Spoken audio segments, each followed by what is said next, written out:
bad. Good start, I would say. Well, the problem last week for the Long Beach City College Vikings, who had that lead and coughed it away against Chaffey College, was that they outgained Chaffey in yards, completions, and overall rushing, but did throw 2 interceptions, and they gave up their fair share of passing yards as well. The difference will be the mistakes, and so far it's hindering Long Beach City College. And also talking about mistakes and what they're lacking, they're also lacking Brock Deo, a guy who threw over for 300 yards last week, but unfortunately he's not here in this one tonight. It will be Kenny Potter, and the rest did show on that interception. Ray Ford, his 4th pick of the year. Jimmy Camacho tees it up, and he's about ready to kick this one away. 3-0, the Tigers lead over the Long Beach City College Vikings. Again, thank you for joining us on livestream.com to go along with the national sports radio station on Spreaker.com. Cameron Wake will take it from his own 10, and he'll reach his way out to around the 20-yard line, crawling ahead for a 19-yard return.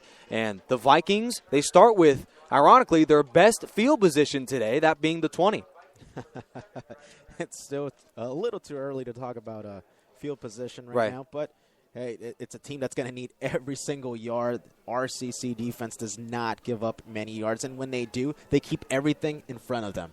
And this is the interesting thing with this ball game here. 2 of the top offenses, both scoring and overall yardage in Southern California. So you have to believe, kind of like a Kentucky basketball game, these teams will be putting up points by the bunches as Ontario Bateman runs for maybe no gain. Are you concerned at all about the production last week? Despite that win, the Tigers still offensively only 95 yards passing by Nicholas King. Boy, if they didn't have that RCCD, I mean, this would be definitely a totally different team, but fortunately, all the playmakers, the whole defensive line's got offers from D1 schools. So it's amazing. Yeah. It really is. It's a team effort out there. Kenny Potter fires far side and has Daquan Hampton for a pickup of 4, maybe 5. Spun down by Ray Ford, who had the interception earlier. 6:25 to go. Tigers lead 3-0 here at Veterans Memorial Stadium in Long Beach, California.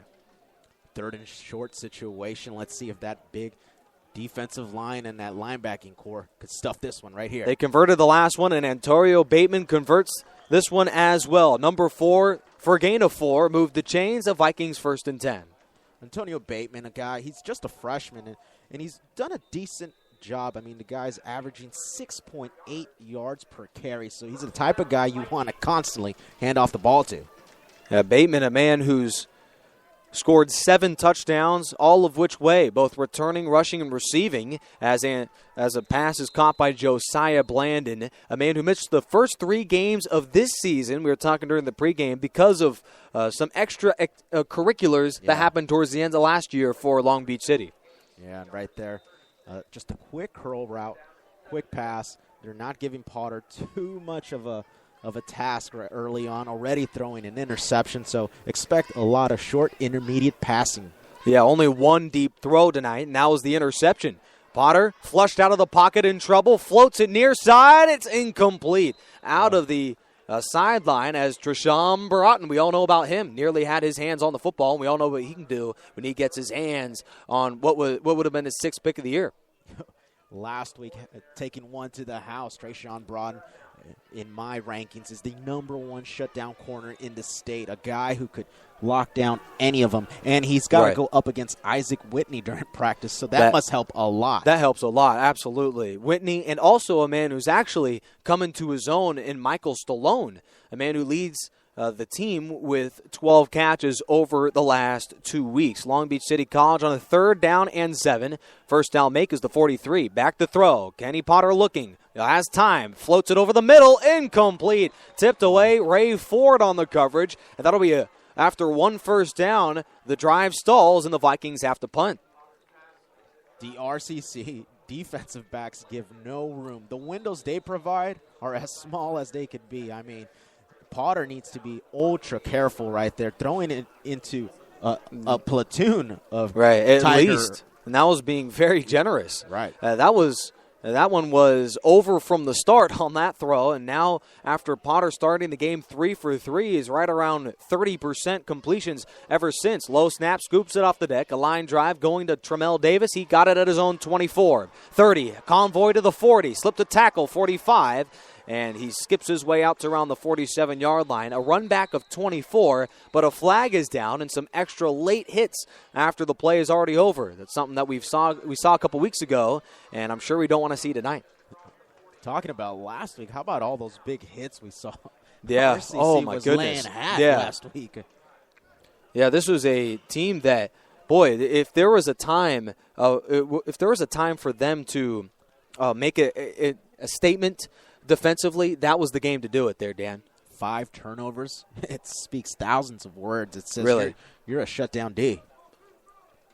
Well, the Tigers have scored 32 points of their own on the defensive side this season. That's just amazing to go along with the fact that they have 20 interceptions and 19 sacks of the quarterback, which is relatively solid when they have an offense that isn't nearly as productive. But they have made the late plays to win football games like the one against Mount Sac, and we have yet to mention it, but the Saddleback College win, that was also extremely impressive offensively there in overtime. Play action fake, King looking deep, fires over the middle, it's nearly intercepted, but tipped away, and boy, King would love to have that pass back as Aaron Corbin was there on the coverage, incomplete. That was probably the riskiest pass I've seen Nicholas King throw all year. Yeah, no business throwing that one. Yeah, that was just some blanket coverage there, Dan. Yeah, I mean, that's the first one I've seen that he's thrown like that, practically into the hands of the Viking defender. Well, that would have definitely made matters worse for a Riverside team that offensively hasn't been all that productive this year.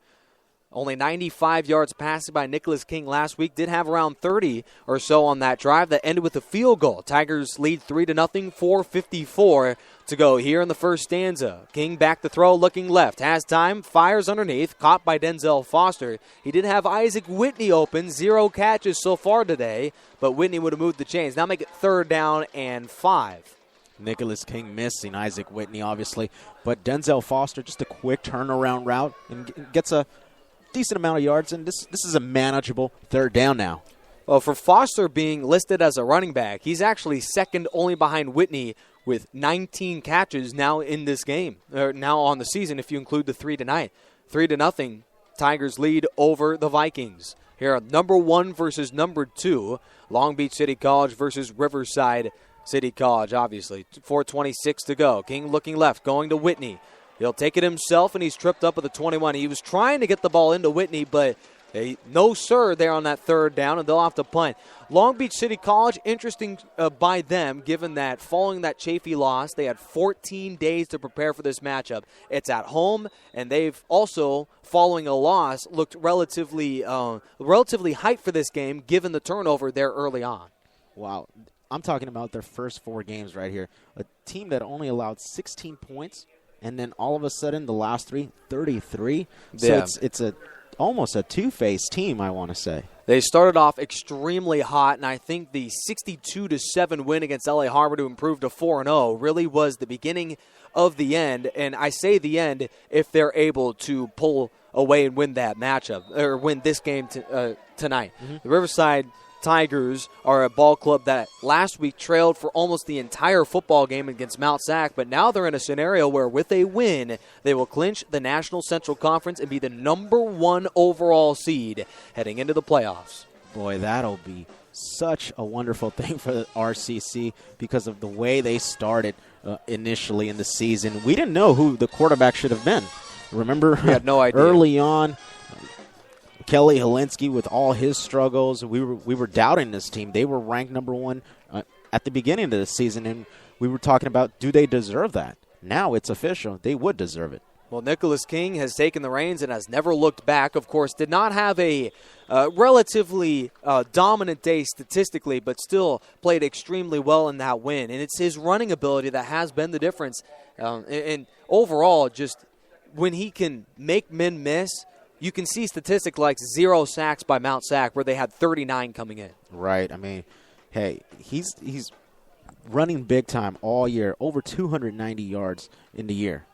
And now it's a Nicholas King-led ball club that's trying to add those statistics onto the playoffs. Last year, Riverside, they were jousted out of the postseason with a conference championship loss to Fullerton College. They ended up losing to Butte there in the state championship, Butte being the home of Aaron Rodgers, quarterback for the Green Bay Packers. But, boy, Riverside has to have a very nasty taste in their mouth, as on a third down, did Antonio Bateman get there?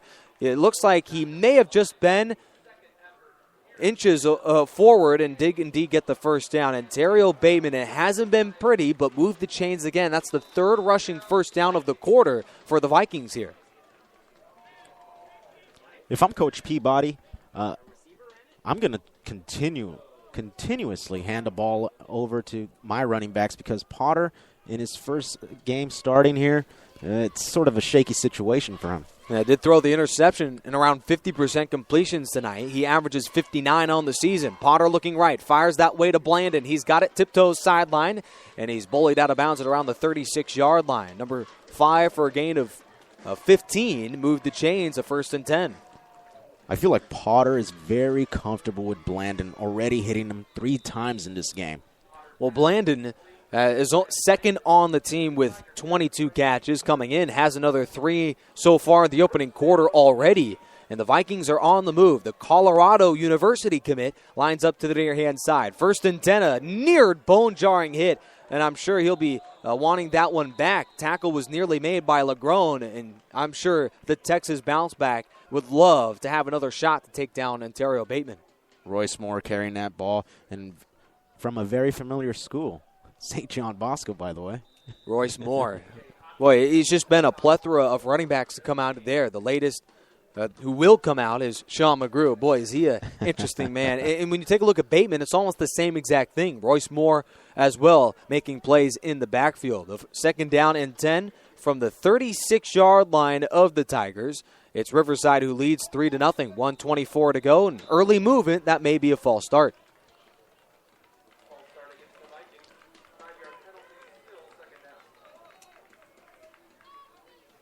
I want to thank you all for joining us on livestream.com, also National Sports Radio Station, as along with the Chenoweth gang here joining us. It's Dan Godino alongside Nick Rice here from Veterans Memorial Stadium. They seat 11,500, and Dan, I think I can take a wild assumption that it's not that 11,000 people aren't here. There might be a little bit less, but boy, the guys that will be missing out on this matchup tonight, I'm sure will see these teams in the playoffs, as these are the 1 and 2 ball clubs in Southern California. Kenny Potter missing a wide open Royce Moore out of St. John Bosco, as you mentioned again.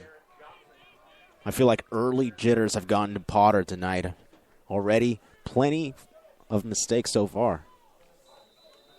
Yeah, Kenny Potter was initially the starter, but did have to serve a 1-game suspension, interestingly enough, to start the year. Last year, there was a full-on brawl in their last game of the season, 4-6 for Long Beach against Desert College. And now after Blandon served his 3 games and Potter another 1, now the whole gang is back. 3rd down and 15. Potter looking long. Hit as he throws. Floats it to Blandon, and it's nearly caught off a rebound. Was it? Yes, it was. Inside the 5 to Quan Hampton down to the 2. Boy, Devontae Wilson of the Tigers got in a little bit too late. If he would have been there, that would have been a sack, and unfortunately, big catch right there. Well, Kenny Potter on a 3rd and 15. He goes he just goes to the fountain of youth on that play following his 4-game injury. He was injured and out for a month.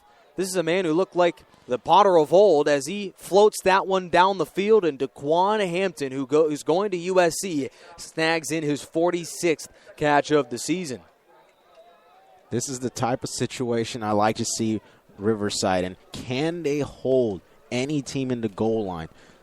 If there is a team out there that could do it, it's the Riverside Tigers for sure. Well, the last time that an opponent reached the red zone outside of the one to start the game was that Omar's Tolbert fumble by Mount Sac later on in the 4th quarter. And the Mounties never really had an opportunity to look back. 11 seconds to go. First timeout called by the Vikings. 3-0 our score. Tigers on top, but according to Long Beach City College's taste, 7th straight shot inside the 20. They're looking to change that score. Just 1 yard away from that score, too. Coach Peabody just wants to go over things right now and make sure everybody's on the same page for this huge 2nd down. Well, we can see why the Vikings rank number 1 in the state with 535 yards per game. It's that ability on one play. Kenny Potter